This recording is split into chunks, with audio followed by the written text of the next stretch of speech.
Good afternoon, everyone, and welcome to this session on who'll be next to run your dealership. Succession in motor retail seems to be an issue across the board, so I think it's going to be a really interesting and insightful discussion. I'm delighted to have John Tordoff with me today from the AM Top 15, family-run, family-owned business JCT 600, and John's going to talk to us about his kind of experience. But we thought to set the scene, John will just kind of explain some of the history of the business and kind of where he's got to now. So over to you, John. Thanks, Tim. Thank you. So just obviously here to talk about succession and everything that involves, but I just thought just a bit of context, particularly around my family business, is just a little brief two-minute history lesson on the history of the group. So that's the guy in the smock on the left there. That's my granddad, Edward Tordoff. He worked at the Jowett car factory in Bradford up until and right through the war. And then as the war ended, he had a vision of wanting to set up his own little petrol filling station and workshop, and he built this little workshop on Sticker Lane in Bradford called Tordoff Motors Limited. That's about 1946. Most people seem to think that my dad started the business. He didn't. It was my grandfather who actually started the business. But unfortunately, my grandfather died when he was only in his mid-40s, and my dad was only a teenager. Prior to that point, Dad had no interest in joining the garage, but he was immediately thrust into being an apprentice mechanic, and that's how his role in the business started. Moving on to the 1960s, that's Dad standing alongside a Mercedes-Benz 600, and if you look on the front of it, you'll see it's got a registration plate called JCT 600. That is where the name of the business comes from. It comes from a number plate on a car. There's a million stories about where the name comes from. It comes from the number plate on a car. JCT being his initials, 600, it was a Mercedes-Benz 600. And he used to put that number plate on all his rally cars. He was a very successful rally driver back in the 60s and 70s. There he is there in the 911 RS. And the number plate became quite iconic in motorsport circles, and one day he decided he was they're going to change the name of the company from Tordoff Motors to JCT 600. Dad quickly realised when he got involved in the business that if you were going to make any money out of it, he had to start buying and selling cars. Petrol pumps and workshops were fine, but it was very limited as to how successful you were ever going to be. So he built the showroom across the road from the original workshop there. Money was tight in those days. Didn't have enough money for a house, so he built a flat on top of it, and that's where the family lived. In fact, I was born in the top right-hand room of that particular building there, and that's pretty much the history of the business. That's me with my dad. Looking very fresh-faced. That's just before I became chief executive in 2002. My hair quickly turned grey after that. And that's the turnover of the business going right the way back to 1960. And as you can see, we've had a very meteoric sort of rise, certainly in the last 15, 20 years. When I joined as CEO, prior to that, I was a dealership accountant. I left school. I went to work for a firm of chartered accountants in Bradford for 5 or 6 years, and then I got the call to come and work in the family business. I'd never had any interest in working in the family business up to that point, but I had my arm twisted and joined the business. That would be late 80s. Originally, I was a dealership accountant. Then I moved to become a general manager. And then in the end of 2001, I think it was, I was asked if I would step into the role of chief executive. In that year, the turnover of our business was about £275 million, I think. Last year, it was 1.4 billion. and you can see the massive growth in turnover. We've only ever had 2 hiccups. One was the banking crisis in 2008, and then latterly with the COVID pandemic. And that hopefully sets the scene for succession planning and all the good stuff that comes with it. Absolutely. Thank you, John.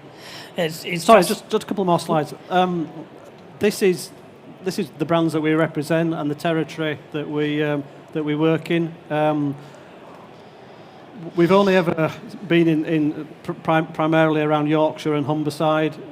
We have businesses up in the northeast as well. That's where we want to be. We've got no ambitions to move outside of those areas. And our mission is for as long as I can ever remember, it's always been, we don't want to be the biggest, we just want to be the best. And we never, during my tenure, there was never a plan to make the business as big as it is. It just kind of happened. I wouldn't say by accident, but it just kind of happened. I think if you're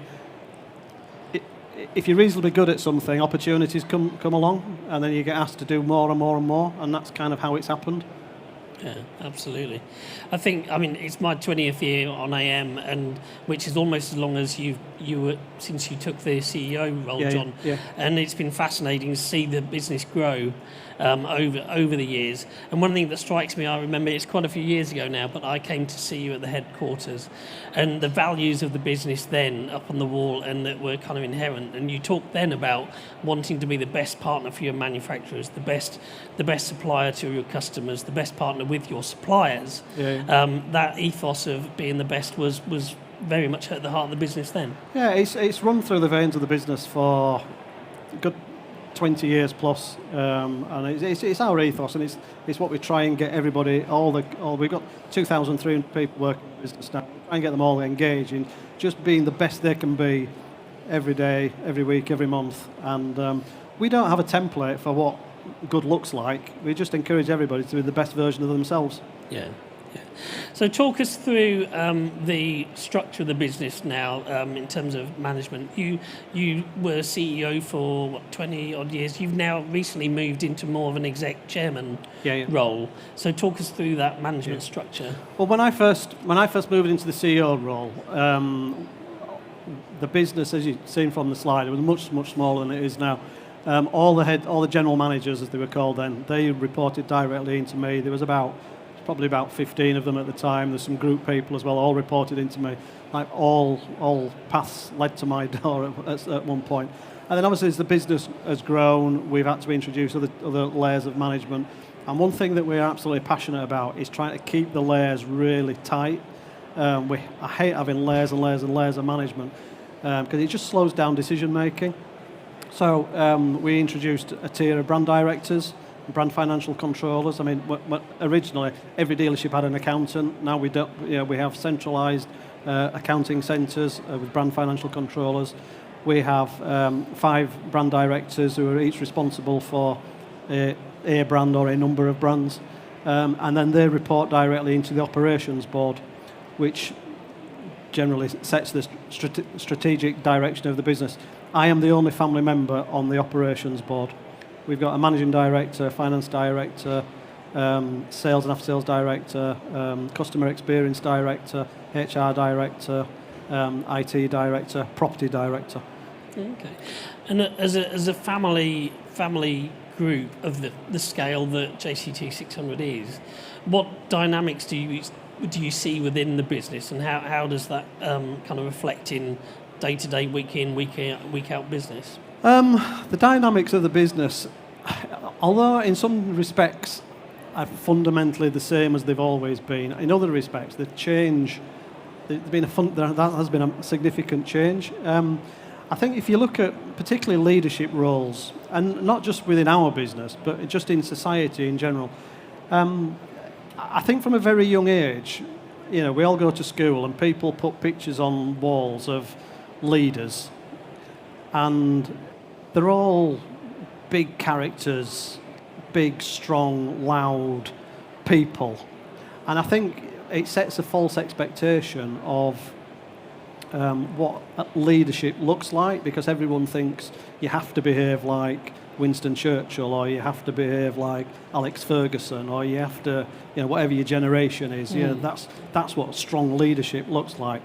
But then history tells us that Winston Churchill got fired soon as he'd won the war, and Alex Ferguson, although he did a great job while he was running Manchester United, it's been a complete car crash ever since he left.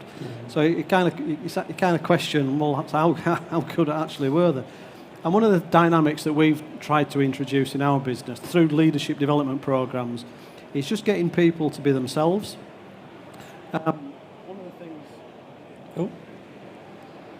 One of the things that we talk about a lot is people being authentic.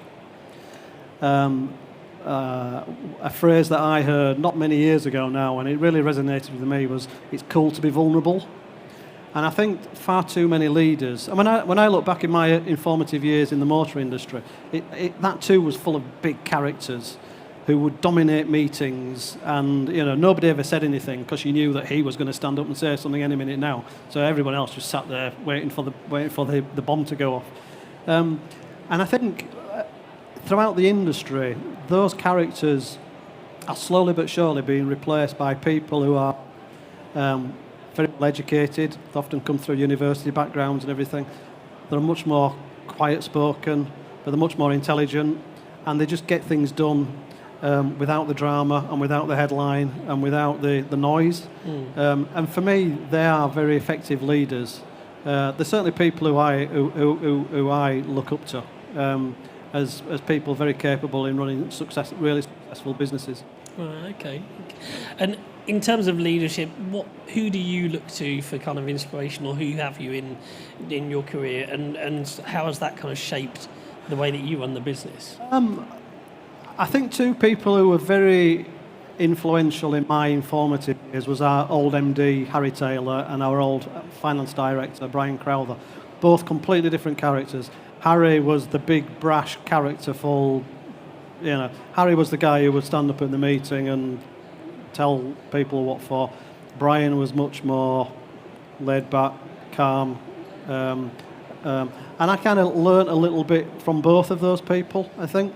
But I'm much more suited to the quiet approach, the methodical approach, rather than the fist thumping that you often witness. Yeah. I've heard it said that you need, obviously, to be an effective leadership team, you need the different characters. You need the one who is absolutely on the detail. You need the outgoing, the kind of face of the business.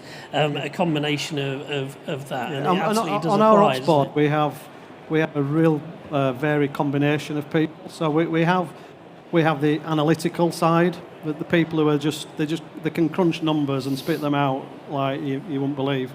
And then we have people very on the completely opposite side to that, who come up with all sorts of harebrained ideas. And you put all that into a melting pot, the analytics and the big ideas and everything, and you very often end up coming up with something really good in the middle. Yeah. But you need that balance and that mixture of both sides.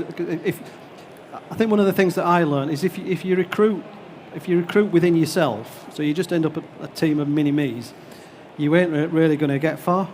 But you just end up with a team of yes men who just, it becomes a very one-dimensional business. So one of the things that we've certainly looked to do over the last 10, 15 years is recruit people who bring completely different skill sets to the business.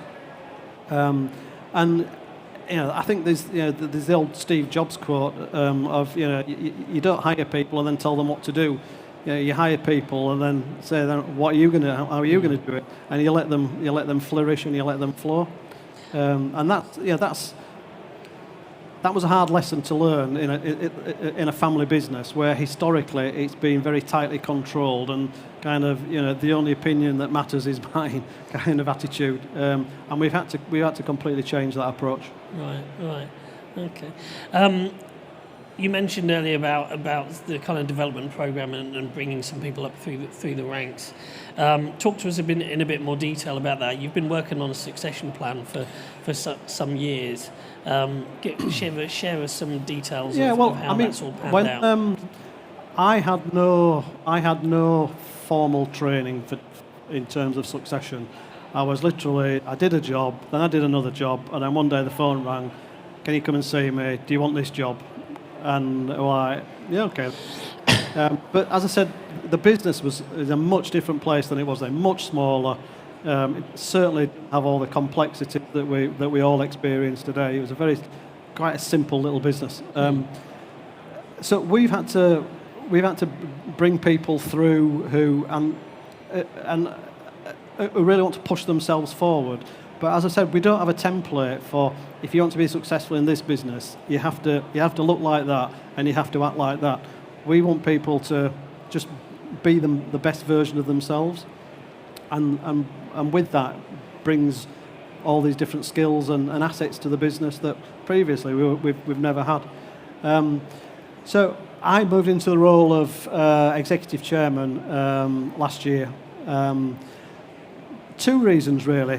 When we came out of COVID,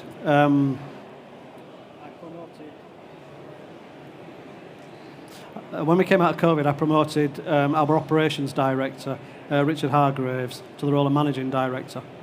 And what quickly became obvious is that we were banging into each other, having a CEO and a managing director. And Richard needed the space to put his own stamp on everything. So that was one reason to take a step back. The second reason was we've got what we lovingly refer to Gen 4 coming through the business now. And one of the promises I made to my kids, having experienced... Are we having some... I think we're having some technical problems here.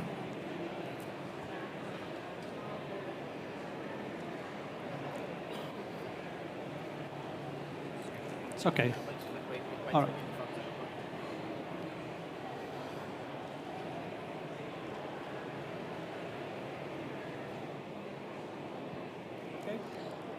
Okay. Oh. Is that good? Yeah. Okay.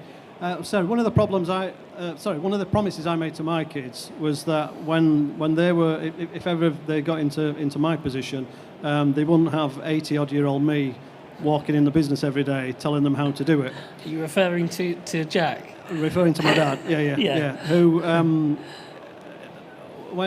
his 60s, he was useful having him about. In his 70s, it became less useful. In his 80s, it was a pain in the arse. And it really was. And I think there's one or two people here today who worked in the business who experienced it for themselves, and it wasn't pleasant. It wasn't pretty. Right. And I made the conscious decision that there's no way I'm going to put my kids through that. So I wanted to step into a role that I could be influential in the strategic future of the business, but not get bogged down into the detail, and create a pathway for the next generation to come along. How difficult is it to steel yourself to do that when you are the family, part of the family behind the business? It's difficult in some respects because you have to let go, and that is the hardest part. But I think if you build up enough trust with the people who you're surrounded with, and bless him, one of the most important things I think my dad ever did teach me is he said, surround yourself with the best people you can find, and I've always tried to do that, and I still do to this day. And I'm blessed with having some really, really good people around me who day in, day out do a great job. And as they're doing a great job, that gives me the confidence to just be able to step back a little bit, and then a little bit more and a little bit more. I mean, I often say I'm still the only person in the business who works 365 days a year. All our other directors, when they'll go on a holiday and everything, I'm sure they turn the laptops off and they turn the phones off and all this kind of stuff. mine's on 24/7, and if anything ever pops up, don't matter where I am in the world, what I'm doing, I will deal with it. I might not deal with it there and then. I've had many a fallout with my wife over the years when I'm sat in a restaurant doing an email to a complaining customer, and she's saying, "What the hell are you doing?" And I'm saying, "Well, this email is helping to pay for dinner tonight, so just give me 5 minutes, will you?" I don't do stuff like that now. I've disciplined myself to be very sort of, when I'm at home, I'm at home, and when I'm there, I'm there. I do remember you kindly replying to some of my emails when you've been on holiday as well, and I feel guilty for disturbing you. But yeah. But I think it goes with the territory of a family. You can never truly let go. It's always there in the back of your mind. In terms of succession planning and bringing people up through the business, I suppose actually that's one way that you are working on one of your core strategies in terms of diversity in the business and ensuring that the business and the wider kind of customer base society is reflected in the people you have running your dealerships and the group level. And it's really important that you have a broad skill base of and what different people bring to the party. We appointed our HR director left just after COVID. She was offered her dream job working for Duke of Devonshire, which I think everybody would go for that job, wouldn't they? So, we challenged ourselves to find a better replacement. As good as the previous one was, we wanted an even better replacement. And specifically, so we want someone who's going to challenge us. We just don't want the same old again. And we managed to find someone, and she's very challenging, and she challenges us every day with the direction that she wants to push, the people agenda within the business and everything. But out of that, it's enabled us to identify some really talented people in the business who previously might have even been overlooked. And then that gives us the opportunity to bring them through. And one of the things that we've worked a lot on over the last few years is, particularly at senior management level, is less sort of technical training skills, but more the emotional skills, about getting people to understand themselves and what makes them tick, about getting people to be authentic, to be vulnerable, to always display integrity, and all these little softer skills that ultimately will make them into not only better people but better leaders. And we're having some really good success with that now. Okay. And when it comes to the tough decisions, how do you prepare them and give them the mindset and the confidence, I guess, that you will back them on the difficult decisions?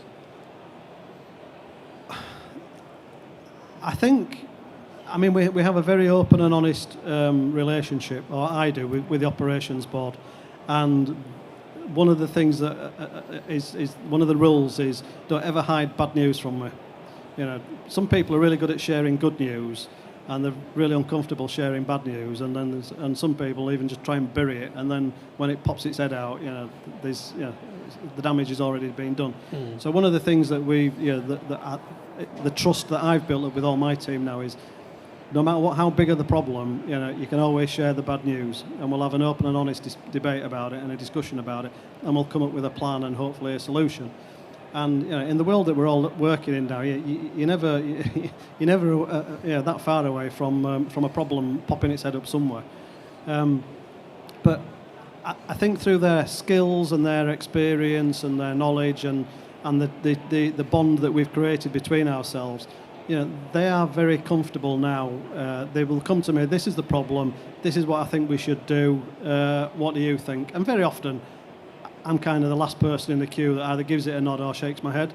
And sometimes, one of the benefits that I've found of taking a step back from the day-to-day nitty-gritty is you're able to see things so much more clearly when you haven't got your head just mashed by numbers and feelings and all this stuff that you get hit with day in, day out. And I'm very often now able to just there'll be a problem. This is the solution, and I'm very often able to say, well, what about that? And everybody looks at each other and goes, shit, we didn't thought of that.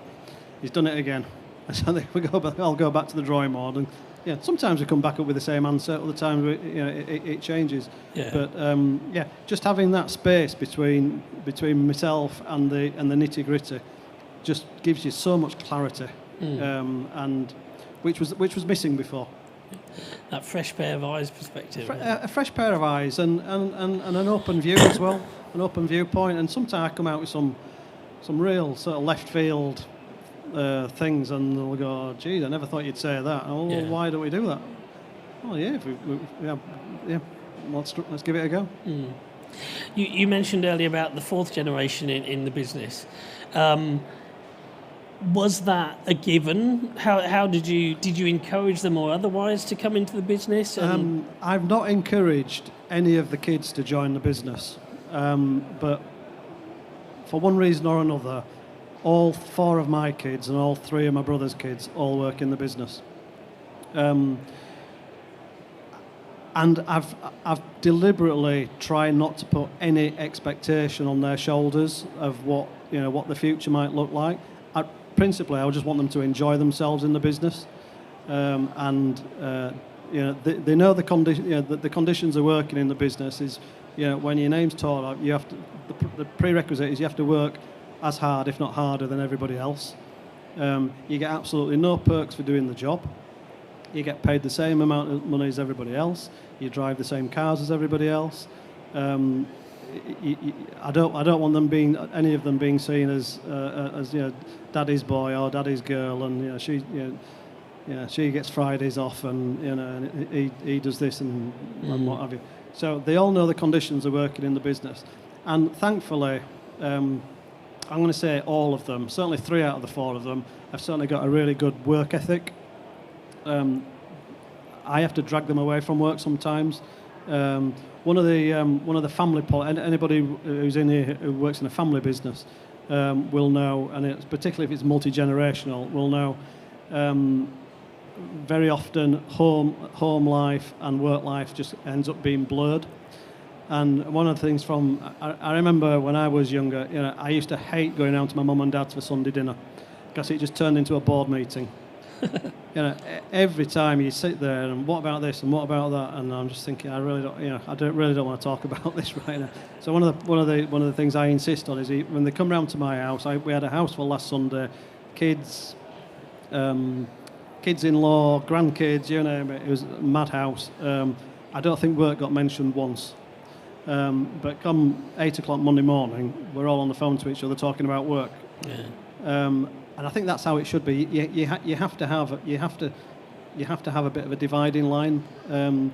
Otherwise, it gets messy and it gets personal, and it certainly didn't work for me. Yeah. Fair enough. I'm interested, John, in any advice you have for people in the audience who might be in kind of general manager, DP kind of role, who actually have aspirations to move up to more kind of group level ambitions. What's the best things for them to look to do to gain that experience and get themselves spotted in a business? I think one thing I've always said is in our industry, and I think it's quite a unique industry in some respects, is that you can leave school when you're 16 with little or no qualifications, and by the time you're 35, 40, you can be running a dealership that employs 50, 100 people, several £1 million worth of turnover, and it's a big responsible job. I don't know many other industries where you can do that. You have to go through universities and qualifications and everything. And the biggest skill that people who reach that level is the people skills. They're just great with people. You don't have to be brilliant with numbers. We've all got an accountant sitting around the back who can point things out to you if you're not great with numbers. But the most important thing of all is being good with people. But before you're good with people, I think you need to be good with yourself, and you need to understand how you tick. Because I spent too long trying to be an extrovert when I'm really an introvert, because I thought that's how I had to be. You know, I worked in an industry with some big characters, and I had to stand toe to toe with these people to get everybody else's respect. I learned that too late, that you don't need to be that. Just be yourself. Be authentic. Be vulnerable. Always have integrity at the front of your mind when anything that you do. And if you display all those skills, whether you're good with numbers or not, you don't need the gift of the gab. In our industry, there's far too many heads of business who they were the best salesman, so they got promoted to being the sales manager. Pretty useless. The good salesmen very often make the worst sales manager, because the good salesmen, because they're very selfish and they're just always thinking about me, thinking about me. Once you move into a management role, you can't think like that. You're very much you're managing a team of people. You can't think about that. And then sales managers often become heads of business. Some of our most successful heads of business now, they've come up through after sales. Much more balanced people, very, very balanced people. They're very good with their people. They get the numbers. Just very balanced. Good with customers. Good with colleagues. We've got accountants moving into heads of business role. They're obviously good with numbers, but they're good with people as well. So the biggest thing I would ever say is the people skills are the differential between getting you to the top or allowing you to fall by the wayside along the way. Yeah, I guess in terms of that visibility, like you say, with the people skills, getting to know your workforce, being approachable, and also standing by for things you say. If you want something to happen, you need to be the one that makes sure it gets delivered. Yeah, and you can get people to do things without shouting and bawling. Where historically, I think too many people have, that's been their, I'm going to ask you, I'm going to tell you, I'm going to kick you approach to getting things done. If you build up enough trust and respect amongst your colleagues, people will just automatically do things for you, and then they get to the stage where they start doing things before you've even asked. Yeah. And that's when you've reached that point, then you're in a really good position. I think, society teaches us that, about this sort of leader-follower culture, where there's very 1% of the population will become leaders, and the other 99% all have to follow. Whereas if you manage to create a leader in your department, in your business, in your company or whatever, where people on the shop floor are really good at coming forward with ideas, and they tell you what they're going to do. You give them the nod of the head. Yeah, crack on. That sounds good. Crack on. You're in a really good place then. Okay. Just before we open it to any questions from the floor, John, I'm interested in your thoughts around, obviously, a lot of change going on in the industry at the moment, and we hear from some family-owned businesses that are looking at which next generation is going to take on the business, or whether they sell, that sort of thing. How would you advise someone who probably needs to be thinking about their succession plan, their kind of future steps 5 years, 10 years out now? The first thing I would say is it's never too early to start having these conversations, because you never know what's around the corner. I'm 61 now. People keep telling me I'm in Sniper Alley. Sniper Alley? Sniper Alley, yeah. I think we've all been to a funeral of someone who went too early, and by that, if that happens, and then it's too late to start having these conversations. I think people are. I mean, we're all different, aren't we? People are fearful of having the conversation because they're like, I'm going to make myself redundant here? I'm not ready to retire yet. And what if? So people are. It brings out everybody's anxieties and about what about my own role and everything. And I think you got to have honest and open conversations with your potential successor. Is it actually what they want, and what do they think are the skills gaps that that they need between where they are now and where they think they need to be? You can't put an old head on young shoulders, which someone once said to me a long time ago, and that's very true. There's certain things that only experience can help you get to where you need to be. And you learn a lot more from your failures than you ever do from your successes. I think you have to treat the two, the same. And not, you need to be resilient when you do get failure come your way. I said we'll have all experienced plenty of that in our careers. The best advice I can give is to start the conversation early. Try and understand where you think the skills gaps are. Whether the next generation, whether they really want to do it, or whether they just think it's what you want them to do. I've seen, there's too many family businesses that go from nothing to stardom and then just end up in rubble within 4 or 5 generations, because the guy who started it all, had the vision, and then he passes it on to people who don't share the vision, and then you end up with people in the business who, well, I'm only in it because of the wage I get or the dividend I get or whatever. I'm not really adding anything to it.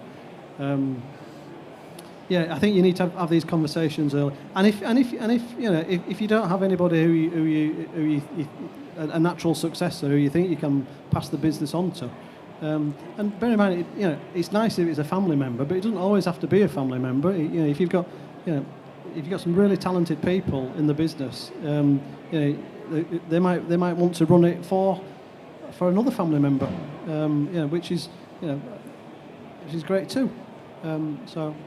Start early with the conversations. Start early, fantastic. Any questions from the floor?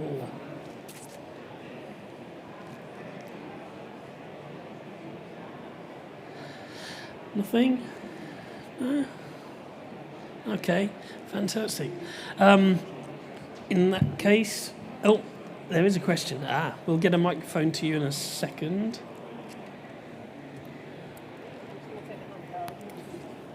Okay.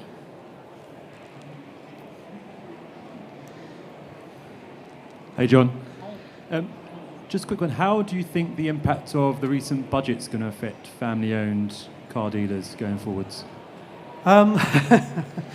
Well, Mrs. Reeves is certainly not a supporter of family businesses, is she? The immediate impact with the increases in NI and the increase in the minimum wages and everything, is going to put a significant cost into all our businesses, and depending on your scale, that depends on how big the cost will be.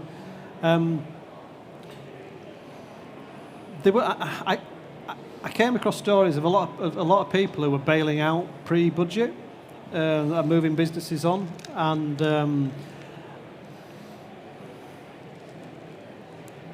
I kind of question why they would be doing that, because why are things really going to change that much?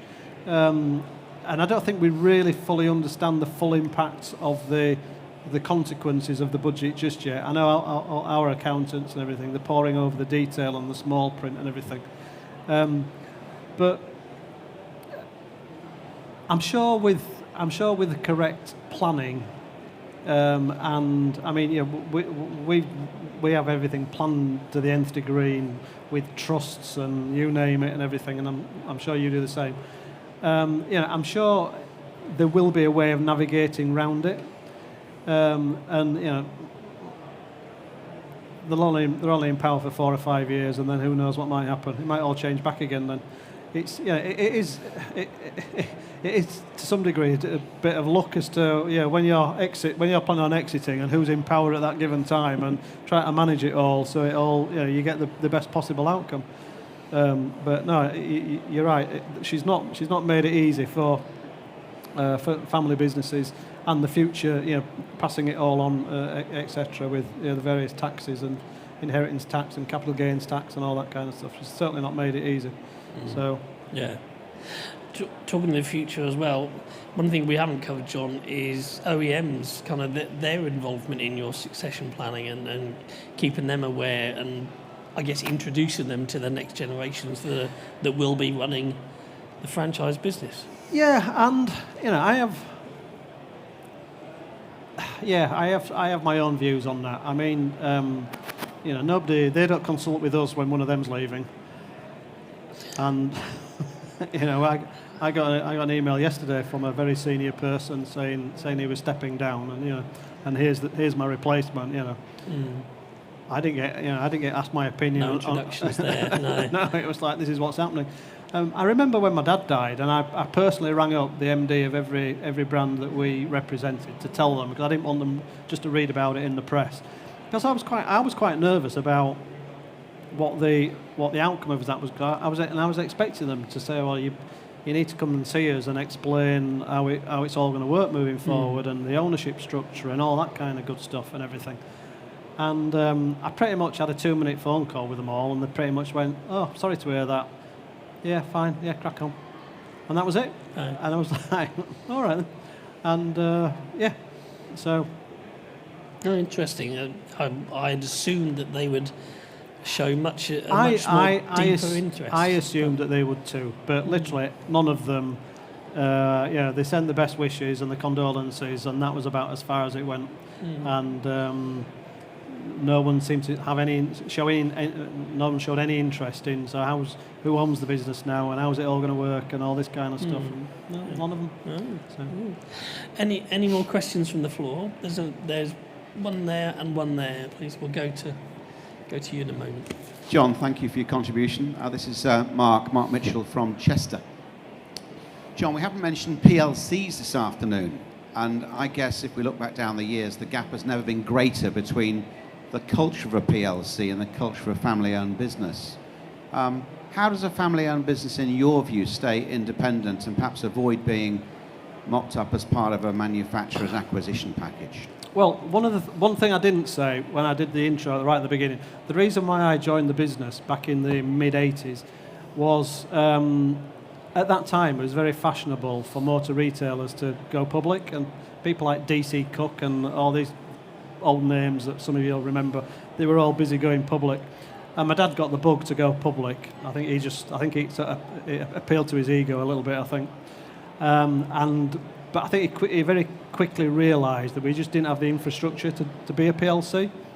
So he appointed an FD, who then subsequently appointed me. And I basically joined the business to enable it to go public. And I remember sitting in a meeting one day, very much as the junior member in the room, and sat there with all these lawyers and accountants and everything that all come up from London. And I remember my dad saying, "So when we go public, you're all going to tell me what to do every day?" And they all basically went, "Yeah." "So I can't run it anymore like I run it now?" "No." "Right, okay. Right. Finish the meeting. We're not going public." And I think that's pretty much the same as it's like that today. And I think the gap between PLC world and family business world is probably never been greater. I mean, I've never worked in a PLC, so I don't know what it's like. I've only ever worked in a family business, and my own family business. So I do know what that's like. And I know a lot of people in PLC world, they always say, "Oh, it must be easy in a family business." Well, it's not easy, and because you got families and you've got your own flesh and blood involved in the business, and that brings with it certain pressures that you would never experience in a. All right, you might be doing anything. You try to protect your shareholders, but they're just faceless people whose names are written on a piece of paper. They're not ringing you up saying, "Can you look after the grandkids tonight, Dad?" and all this kind of stuff. And huge emotional investment in the business. Yeah, there's huge emotional investment in the business. And although we are, I said we 2,300 people in the business now. I like to think if you asked any one of those people about what it's like to work in the business, they will all say it really is a proper family business, and the family values come shining through. And just some of the daft little things that we do, and some of the big, not so daft things that we do. You know, I mean, for example, during COVID, we paid everybody 100%. When everybody else was getting paid at 80%, we took the decision we were going to pay everybody at 100%. So we topped everybody's wages up to 100%. We didn't have to do that. It just felt the right thing to do at that time. And but the payback from that, we've had that payback tenfold with loyalty from people and the goodwill that it brought, and etc. We made a cost of living payment in 2002, end of 2002. Again, we didn't have to do it. We just felt the right thing to do. And being in a family business, I can make those decisions with my operations board. If I was executive chairman of a PLC, I'd have to run it through 27 committees and get, I can't imagine how many people's approval just to go there and do that and and answer all these silly questions of, it's like, why would you even want to go there? So, I think the gap is big and getting bigger. And it's interesting to see how more and more these PLCs are going back into private ownership now, and it'd be interesting to see how that all changes over the coming years, and how the culture in those businesses changes in the short to medium term. Yeah. It seems that apart from overseas investors as PLCs, the actual appetite amongst British dealer groups is limited at the moment. So, and we had another question from over here.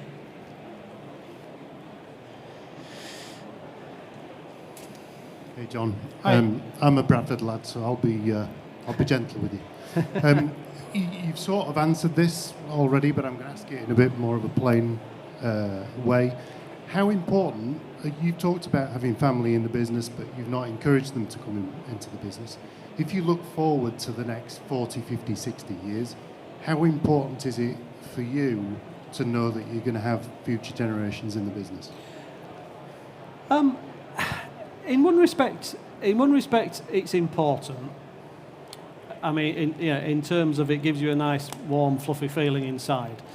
But if all my kids turned around and said, "We've got no interest in the business, Dad," and it's up to you what you do with it, but having that clarity will enable us to make a decision to do something about it.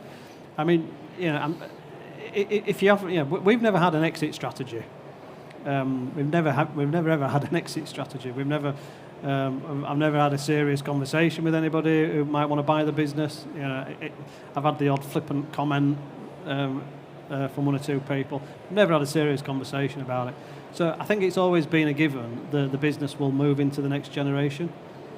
And if I reach the point where I think my eldest son's 35. My brother's eldest daughter is just over 40 now. If I ever got to the point where I thought these people aren't capable of running the business, I would have an honest and open and frank conversation with them. But and that's important, because the one thing I would hate to happen is it all just it all spirals into and ends up in a plane crash on somebody else's watch, and they're all sort of standing by my graveside saying, "Why the bloody hell didn't you just sell it?" So, but it's about being open and honest, and it's about, one of the things I've said to my kids is, you can't get away from the fact that you're going to own it, because it's written down in black and white. You are going to own it in some way, shape or form, either through having your own shares in the business or through trusts, and of which you'll be beneficiaries or whatever. But you do have a choice about who runs it, and so your responsibility really ultimately rests with finding the right management team to run the business to keep it successful. If you don't want to run it yourself, or if you don't feel you've got the skills necessary to run it yourself, say I was about 40. I was about 40 when I moved into the role of chief exec. Sam's 35 now, but the business was a fraction of the size it is then as it is today. And it was just such a simple. Looking back now, it was such a simple little business. It was like a little cottage industry. Whereas now it's big business with massive regulation, and wherever you turn, there's regulation for something, and you've got to get your head round. And you don't. I don't beat myself up by thinking I have to know as much as everybody. I kind of know a bit about everything. And then, if I want an expert on that, I know I know how to get in, and you're the expert on this subject. Give me the facts. I'm conscious we're going to have to wrap up, John, but just on that note, do you think across family businesses everywhere, given the complexity in the industry now, that are there plenty of younger generations that do have the heart to actually take it on? I genuinely don't know. I genuinely don't know, and I think the worst thing is that they take the business on for all the wrong reasons, because it's what my dad would have wanted, because it's what my granddad would have wanted, and it's like, well, yeah, they might have wanted that, but if you don't feel like you're capable of doing that, then don't do it, because it will end up in a plane crash, and you don't want to be the one whose name goes in lights for all the wrong reasons. It's difficult. It is difficult. If you're in charge of a PLC, you can give the city 3 months' notice that you're leaving, or whatever your notice period is. You just disappear into the sunset, and I'm off now. Bye. I'm off to retire and do whatever I want. Whereas in a family business, you never really let go. Yeah. Very much so. Fantastic. On which note, we're going to have to finish there. So, no, that's fine. Ladies and gentlemen, please show our thanks to John Tordoff. Fascinating discussion. Thank you very much. Thank you.